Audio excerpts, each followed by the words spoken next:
അപ്പോൾ നമ്മൾ ഇന്നുണ്ടാക്കാൻ പോകുന്ന കൊഞ്ചേറിയാണ്. അപ്പോൾ അദ്ദേഹം ഈ ബോക്സ് പൊക്കി കാണിച്ച് വേറൊന്നുമല്ല, ഐസ് ഇടാത്തതാണെന്ന് ചോദിച്ചപ്പോൾ അദ്ദേഹം കാണിച്ച ഐസൊന്നും ഇട്ടിട്ടില്ല, നല്ല ഫ്രഷ് സാധനമാണെന്ന് പറഞ്ഞ് അങ്ങനെ കൊഞ്ചിനെ മേടിച്ച് വീട്ടിലേക്ക് വന്ന്. അപ്പോൾ ഇതിനകത്ത് ചേർക്കാൻ പോണ മെയിനായിട്ടുള്ള ഉരുളൻകിഴങ്ങ് ആണ്. ഉരുളൻകിഴങ്ങ് ഒരെണ്ണം എടുത്തിട്ടുണ്ട്, അത് നല്ല ചൂടുവെള്ളത്തിൽ പുഴുങ്ങിയെടുത്തിട്ടുണ്ട്. പിന്നെ അത് കഴിഞ്ഞിട്ട് നമ്മൾ കൊഞ്ച് നല്ല വൃത്തിയാക്കി എടുത്ത് പിന്നെ കൂട്ടത്തിൽ നമ്മൾ കൊഞ്ചിന് ചേർക്കാനുള്ള മസാലയുടെ ഐറ്റങ്ങളാണ് ഈ ഇരിക്കുന്നത്.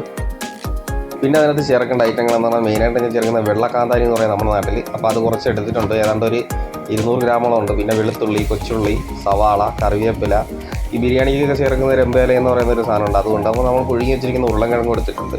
പിന്നെ നമ്മൾ ചട്ടി എടുത്തിട്ട് അതിനകത്ത് കുറച്ച് മഞ്ഞൾപ്പൊടി, പിന്നെ അതിനകത്ത് കുറച്ച് ഉലുവാപ്പൊടി, പിന്നെ നമ്മൾ മീറ്റ് മസാല, മുളക് പൊടി, പിന്നെ അതിൻ്റെ കൂടെ ഫിഷ് മസാല, ഇത് മൊത്തം ചേർത്തതിന് ശേഷം ആവശ്യത്തിന് ഉപ്പ് ഇട്ട് കുറച്ച് കുരുമുളക് പൊടിയും കൊത്തുമുളകും ഇട്ട് തട്ടിയതിന് ശേഷം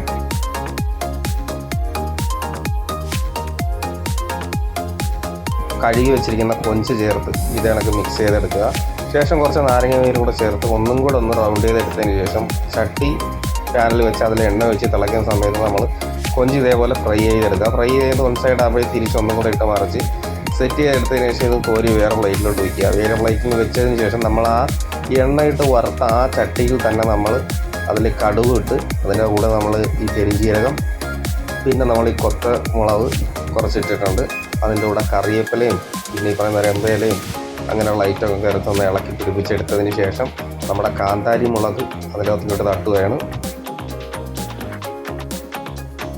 പിന്നെ കൂടെ ബാക്കിയുള്ള ഐറ്റങ്ങൾസ് എന്ന് പറയുന്ന വെളുത്തുള്ളിയും കൊച്ചുള്ളിയും സവാളയും ഇങ്ങനെയുള്ള ഐറ്റങ്ങൾ ഇതിനകത്ത് ചേർത്ത് ഇങ്ങനെ മിക്സ് ചെയ്തെടുക്കുകയാണ്.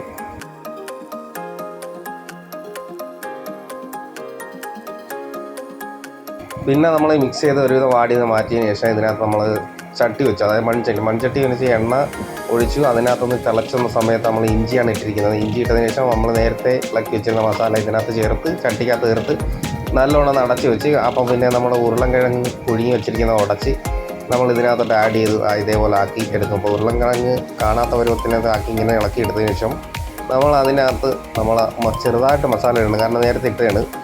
അപ്പോൾ ആവശ്യത്തിന് മഞ്ഞൾപ്പൊടിയും മുളക് പൊടിയും കുറച്ച് കുരുമുളക് പൊടിയൊക്കെയാണ് ഇതിനകത്ത് ചേർക്കുന്നത്.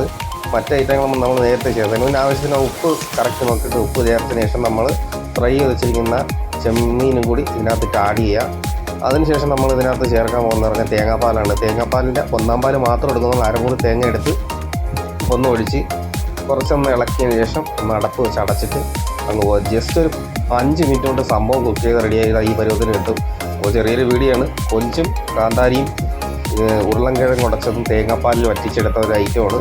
അപ്പോൾ ഒന്ന് ചെയ്തു നോക്കാം, വേറെ ലെവലിൽ സംഭവമാണ്. അപ്പം വീഡിയോ കണ്ട് ഇഷ്ടപ്പെട്ടിരുന്ന ലൈക്ക് ചെയ്യുക, ഷെയർ ചെയ്യുക, സബ്സ്ക്രൈബ് ചെയ്യുക. അടുത്ത വീഡിയോ കാണാം. അതുവരെ എല്ലാവർക്കും ഓക്കെ, ബൈ.